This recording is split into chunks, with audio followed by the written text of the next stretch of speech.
Joke-joke muna tayo mga ka-volunteer. Mayroong isang ngungo na sumakay sa isang jeep. Ang ginawa niya, doon sa dulo, sa likod ng driver.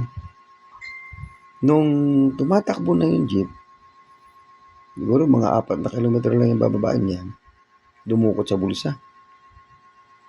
Sabi niya ngayon doon sa driver, "Mama, mayan mo." Di kinuha ng driver at tinignan niyang bayad. Okay naman. May suklian pa.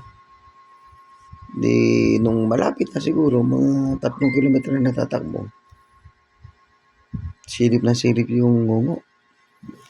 Mamaya na sumigaw yung ngungo, "Mama, hukni ko." Hindi siya inintindi ng driver. Dire-diretso lang. Nung halos malapit na kasi, lalong sumigaw yung ngungo, "Mama, sabi ko, hukni ko." Hindi pa rin siya pinansin. Malapit na. Pababa na rin yung ngungo. Sigaw uli siya, "Mama, huli ko." Lumingon niya yung driver. "Ay, sorry pare. Alam ko, tinulungan ko lang ako eh."